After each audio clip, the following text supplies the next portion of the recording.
My name is Sam Vaknin. I am the author of Malignant Self-Love, Narcissism Revisited. The following dream was related to me by a male, 46 years old, who claims to be in the throes of a major personal transformation. Whether he is a narcissist as he believes himself to be, or not, is quite irrelevant. Narcissism is a language. A person can choose to express himself in this language, even if he is not possessed by the disorder. The dreamer of this dream made this choice. He believes that he is a narcissist, and he wants to use the language of narcissism in describing and in interpreting his dream. Henceforth, I will treat him as a narcissist, though insufficient information renders a real diagnosis quite impossible. Moreover, the subject feels that he is confronting his disorder, and that this could be a significant turning point on his way to being healed.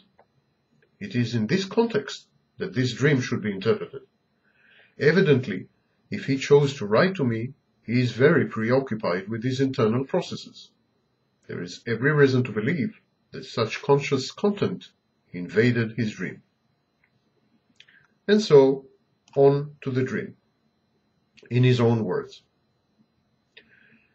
I was in a rundown restaurant bar with two friends sitting at a table in a large open area with a few other tables and a bar. I did not like the music, or the smoky atmosphere, or other customers, or the greasy food. But we were traveling, and we were hungry, and it was open, the only place we could find. The dreamer continues, again in his own words. There was a woman with other people at a table about 10 feet in front of me. I found her attractive and noticed that she was noticing me as well. There was also another woman with other people at a table about 30 feet to my right. She was old, with heavy makeup and poorly dyed hair, loud, obnoxious, drunk, and she also noticed me. She started saying negative things to me, and I tried to ignore her. She just got louder and more derogatory, with horrible, rude, and jabbing comments. I tried to ignore her, but my other friends looked at me with raised eyebrows, as if to ask, how much more are you going to take before you stand up for yourself? I felt sick to my stomach, and did not want to confront her, but everyone in the place was now noticing her confrontation with me, and she was almost screaming at me. I couldn't believe no one was telling her to stop it, to be civil, to be nice. I finally looked over at her and raised my voice and told her to shut up. She looked at me and seemed to get even angrier, and then looked at her plate and picked up a piece of food and threw it at me. I couldn't believe it. I told her I wasn't going to take one more thing, and to stop it right now or I would call the police. She got up, walked towards me, picking up a plate of popcorn from another table, and upended it flat upon the top of my head. I stood up and said, "That's it. That is assault. You're going to jail."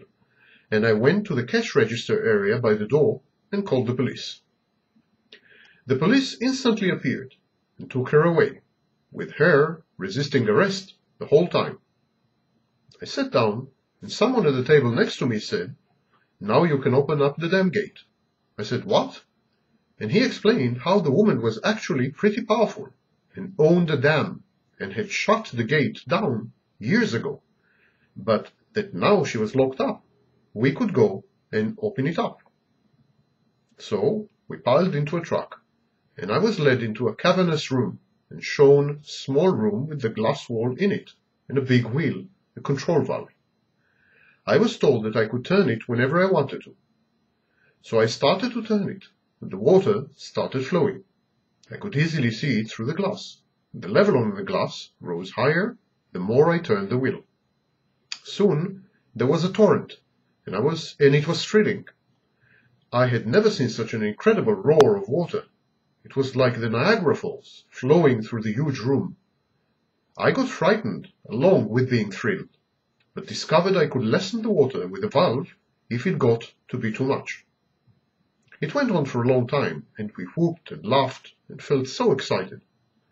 Finally, the water grew less, no matter how wide I opened the valve, and it reached a steady flow.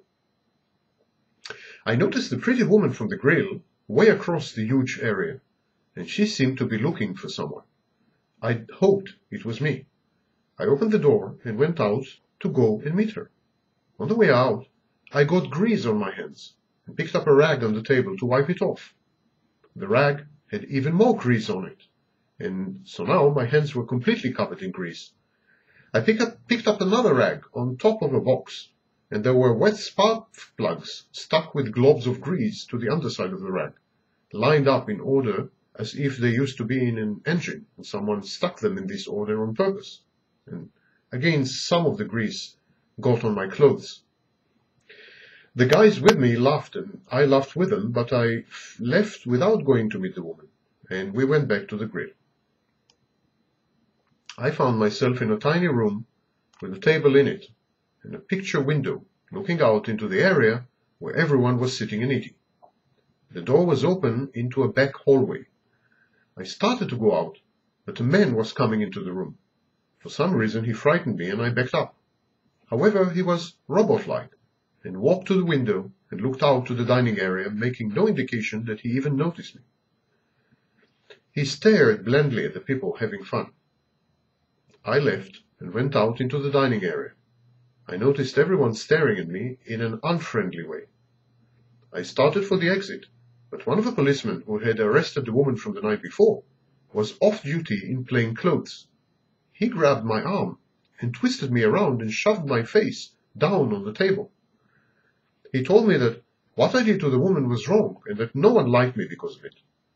He said that just because I had the law on my side and was in the right didn't mean anyone would like me. He said if I was smart, I would leave town. Others were around me and spit on me.